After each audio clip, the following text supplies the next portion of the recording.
afternoon, 5th grade. So I reminded students today to jump back onto Spelling City and complete an assignment for me on there. So parents, please make sure that your students are getting on there and getting their assignments done. I think that we have 6 students at this point who've completed everything they need to up to this date. I'll be sending out emails probably Thursday night or during the day on Friday, so I can kind of have a spring break with my little ones too. So I'll try and get everything done by Friday, but we'll see if that happens. Anyways, just asking to make sure they're completing all their assignments, and they will have a test that they need to complete for spelling and vocabulary that goes along with their novel that they're reading in Miss Kotraba's class on Thursday. So that'll need to be completed on Thursday.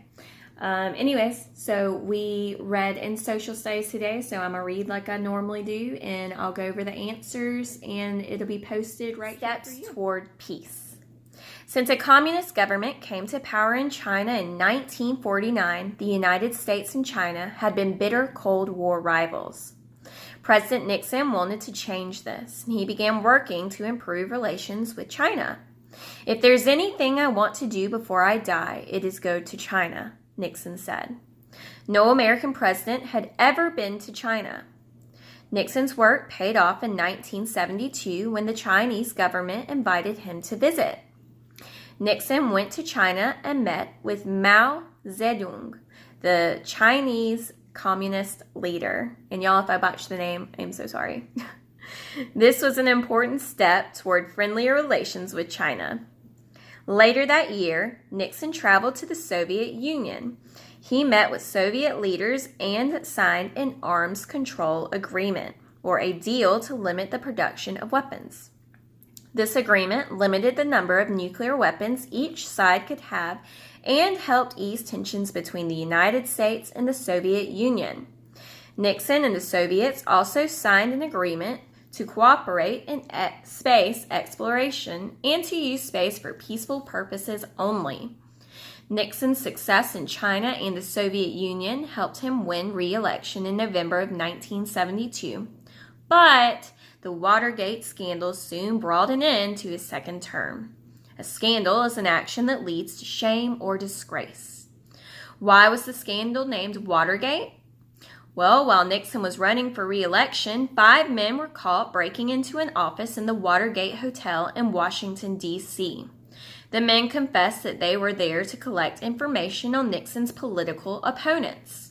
Nixon said he had not helped plan the break-in, and over the next year, evidence showed that Nixon had taken some illegal steps to hide information about the break-in. Congress prepared to impeach Nixon or accuse him of wrongdoing. On August 9th of 1974, Nixon resigned. He was the only U.S. president to ever resign from office. Vice President Gerald Ford then became the president. Tensions rise again. Jimmy Carter was elected president in 1976, and one of Carter's goals was to try to help bring peace between Egypt and Israel. These nations are among the countries in Southwest Asia that make up the region known as the Middle East. Egypt and Israel had been enemies for a long time and had fought several wars. Carter invited the leaders of both nations to the United States. They worked out a peace treaty which was signed on March 1979. Carter also hoped to continue lowering Cold War tensions with the Soviet Union. Those hopes were crushed in December 1979 when Soviet troops invaded Afghanistan, a nation in Asia bordering the Soviet Union. Carter spoke out against this attempt to expand Soviet power. The United States refused to send athletes to the 1980 Summer Olympics held in the Soviet capital of Moscow. As the 1980s began, Cold War tensions were on the rise again. All right, guys, we're going to go over the answers to the questions at the bottom of the sheet. Number 1, why were China and the United States rivals? Well, China was a communist country, and the United States was firmly opposed or against the efforts of communist countries trying to spread their beliefs.